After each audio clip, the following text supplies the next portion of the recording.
Viewers, आज हम आपको 301 रिको मशीन का ड्रम सेक्शन खोलने का तरीका बताएंगे और क्या क्या चीज़ें इसमें होती हैं, उन सारे चीज़ों की डिटेल बताएंगे कि यूनिट खुलता कैसे है और क्या क्या इशू आते हैं इनमें, किस तरीके से यूनिट ड्राइव करता है और किन चीज़ों के साथ प्रिंट बनता है।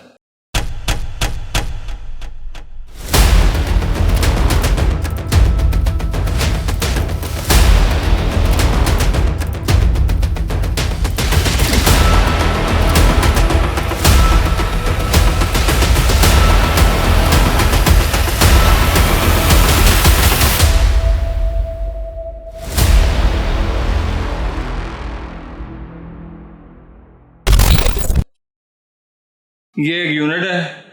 सबसे पहले ये इसका केम गियर है जो इसके डेवलपर को रोटेशन दिलवा के मैग्नेट शॉफ्ट पे लेके आती है। जिस टाइम मैं ये यूनिट ओपन करूँगा तो मैं आपको इसका ड्राइव करने का तरीका बता दूंगा, लेकिन मैं आपको शुरू में इसलिए बता रहा हूँ क्योंकि इसके ऊपर कवर होता है। कवर के साथ आपको समझ ना भी आ रहा हो, लेकिन जिस टाइम मैं इसको ओपन कर दूंगा फिर मैं आपको बताऊंगा कि केम गियर का काम क्या है, किस तरीके से वो शॉर्ट घूमेगी मैग्नेट और प्रिंट आता है इसके ऊपर और फिर ये प्रिंट आउट बाहर आएगा। सेकंड वन आपको ये बता दूं कि ये यूनिट हमेशा आपने सीधा रखना है। इसके अंदर डेवलपर होता है जो इसके नीचे टैंक के अंदर होता है। इसके नीचे डीवी टैंक लगा है, ऊपर इसका ड्रम सेक्शन है।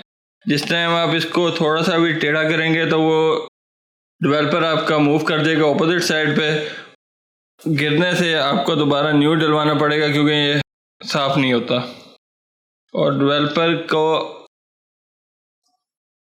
आपने खुद नहीं निकालना है एकदम, या चेंज करने का तरीका भी आपको बता देंगे कि कैसे चेंज होगा, लेकिन यूनिट आपने उस टाइम खोलना है जिस टाइम इसकी सर्विस करनी हो और इसमें सामान डालना हो। इसके अलावा आपने इस यूनिट को ओपन नहीं करें तो ज़्यादा अच्छा है। हाँ, ड्रम सेक्शन तक आप जाएं, ड्रम की सर्विस, ब्लेड की सर्विस, इसकी रिसाइकलिंग क्लियर कर सकते हैं, लेकिन उसके बाद आप डीवी टैंक को खोलते हुए पहले ये देख लीजिएगा कि उसके अंदर वाकई आपने डेवलपर चेंज करना है या सर्विस के लिए खोलने हैं। इसके लगे हुए हैं 3 स्क्रूज, 1 2 3।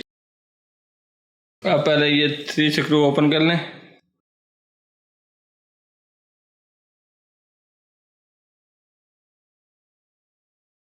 अक्सर मशीन में जो केम गियर होता है वो वैसे ही हाथ से निकल आता है और कहीं पे अगर फंसा हुआ हो तो ज़्यादा जोर नहीं मांगता, हल्का सा आप इसको नोज प्लास के साथ भी खींचें। ये देखें, ये केम गियर होता है जिसका काम है मैग्नेट को ड्राइव देना, इसकी शाफ्ट को डेवलपर के साथ टोनर मिल के जो प्रिंट आउट बनवाता है ड्रम पे, मेन इसका काम होता है। ये नहीं लगा होगा तो मशीन रोटेशन पूरी लेगी, सब कुछ डिटेक्ट करेगी, लेकिन पेपर आपका वाइट आएगा। आपने यहाँ से स्क्रू खोल लिए, क्योंकि आपने और भी स्क्रू खोलने हैं, अभी आप इसकी ये कवर ओपन ना करें। एक स्क्रू इसकी बैक पे है, 2 स्क्रू इस साइड्स पे हैं।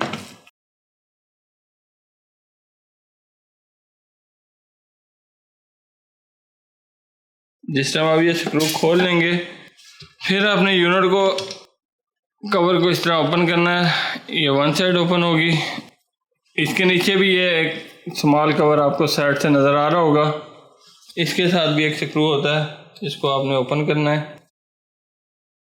स्क्रू ओपन हो गया। आपने अब यूनिट को पूरे को उठा के हल्का सा इसको इस तरह करके इन आउट पुश करना है। ये जो नोब सी है ये इसके ड्रम को कवर करने के लिए होती है कि ड्रम आगे पीछे ना हो, इसलिए यूज़ होता है। और जो हमने सबसे पहले साइड खोली थी, अब उसका कवर खोल लेते हैं, हम उतार लेते हैं। ये इजीली उतर गया, ये सेक्शन का कवर। अब प्यार से रखना नीचे, क्योंकि अब सारे साइड से कवर खुल चुके हैं, ये गिर भी सकता है। आपने ड्रम पे ऐसे हाथ रखना है कॉर्नर्स पे और यूनिट को ये उल्टा दिया आपने, ठीक हो गया। जिस तरह मैंने आपको बताया था कि केम गियर के साथ मैग्नेट शाफ्ट का बहुत बड़ा कनेक्शन है, उसको रोटेशन दिलाने के लिए केम गियर यूज़ होता है, तो वो इस शाफ्ट के साथ लगता है ये डी शाफ्ट होती है बेसिकली। ये इसकी रोटेशन है, ये घूम रहा है तो साथ ये मैग्नेट शाफ्ट घूम रही है। जो टोनर ड्रॉप होगा वो वहाँ से होके इस हॉल में गिरेगा, हॉल से मैग्नेट पे आएगा, टोनर और डेवलपर मिल के जो प्रिंट देंगे वो ड्रम पे आएगा, ड्रम के बाद हीटर में जाता है। और अगर ये ना हो तो पेपर वाइट आएगा, बिल्कुल कोई प्रिंट नहीं आएगा। और अक्सर ये होता है कि ये कवर आप देख रहे होंगे, इसके नीचे लगे होते हैं गियर,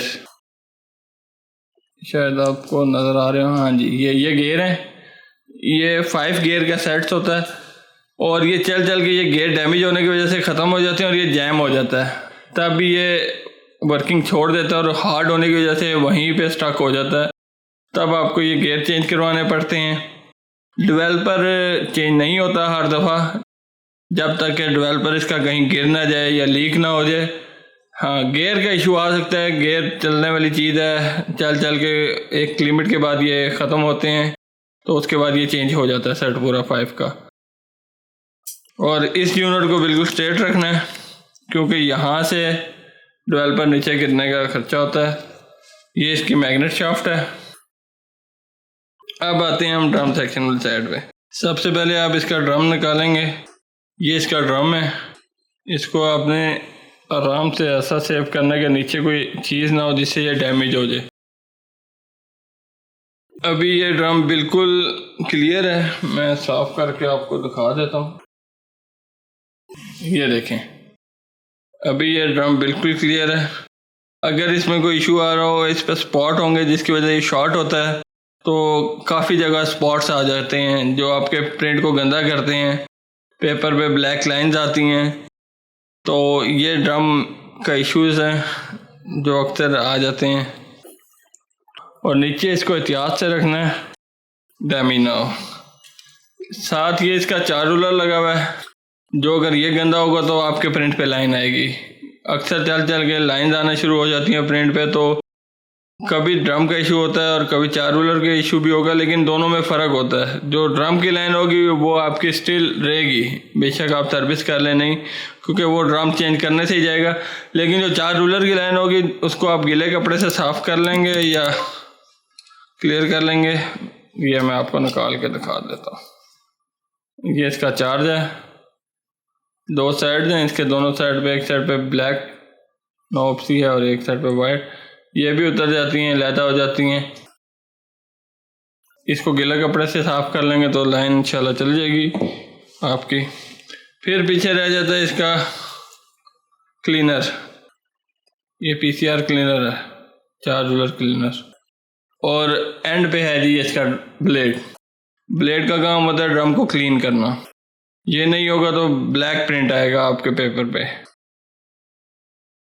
अब मैं ब्लेड खोलने का तरीका बता देता हूँ। एक स्क्रू इसका इधर लगा है और दूसरा ये।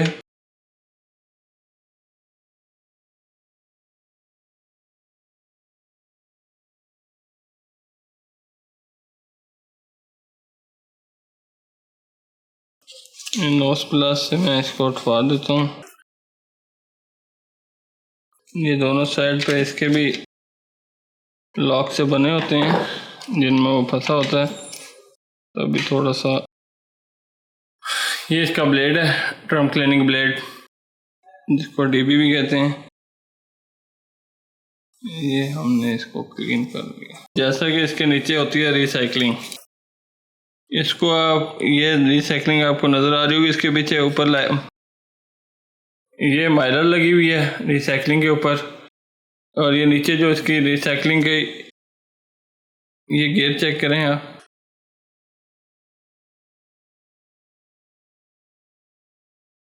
ये रिसाइकलिंग के गियर हैं। ये जैसे मैं मूव करूँगा तो आपको अंदर रिसाइकल गियर चलते हुए नज़र आएंगे। ये मैं माइलर को हल्का सा उठा के आपको चेक कराता हूँ। ये देखें, ये गियर मूव कर रहे हैं। माइलर को ज़्यादा जोर से नहीं करना। और वैक्यूम अगर आपके पास है तो आप एक कॉर्नर से वैक्यूम करेंगे तो जो रिसाइकलिंग में इसका कचरा वगैरह आ चुका होता है, गंद आ चुका होता है, तो वो रिसाइकल में से सारा वैक्यूम हो जाएगा और यूनिट आपका बिल्कुल साफ़ हो जाएगा। और सेकंड ऑप्शन, अगर आपके पास वैक्यूम नहीं है तो आप ब्लोअर मार सकते हैं इसको क्लीन करने के लिए। कोई इसके अंदर ऐसी चीज़ नहीं है, जो ख़राब हो वैक्यूम से या ब्लोर मारने से।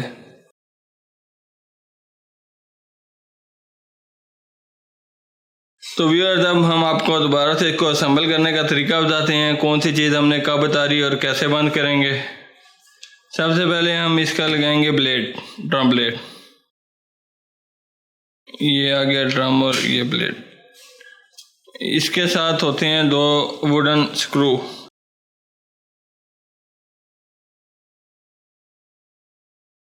फिर लगेगा इसका पीसीआर क्लीनर। ये इसकी स्पेस बनी होती हैं साथ 2, जिसके अंदर ये बैठता है। उसके बाद आप इसको इस तरह भी कर सकते हैं। और ये देख रहे हैं, यहाँ से आपको शाफ्ट नज़र आ रही होगी बाहर निकली हुई, इसकी नॉब। ये इसकी बाइसिंग होती है। और यूनिट के अंदर भी एक जगह बाइसिंग इसने करनी है, वो है ये। आपको एक स्टील वायर नज़र आ रही होगी, ये जिसके साथ वो अटैच होके चार्ट को बाइसिंग देगी। और जो ब्लैक वाली साइड है, ये उस बाइसिंग के साथ अटैच होता है। मैं अभी लगा के आपको दिखाता हूँ, क्योंकि मैं लगाते नहीं दिखा सकूँगा। ये चेक करें, वो बैठ के उसके साथ कवर हो गया। और फिर लगता है आपका ड्रम लगेगा गियर सेक्शन वाली साइड पे, जिस साइड पे गियर है। अब ये इसके डेवलपर के वो टोनर ड्रॉप होने की जगह है, और ये इसकी ड्रम सेक्शन है जहाँ से टोनर ड्रॉप होता है डीवी टैंक में। उन दोनों को आपने एज इट इज़ रखना है। ड्रम सेक्शन पे सील दें, अगर ये ख़राब हो जाएं या फट जाएं तो आपकी मशीन में टोनर गिरने का मसला आता है। आपका फ्रंट डोर सारा ब्लैक हो जाता है टोनर गिर के।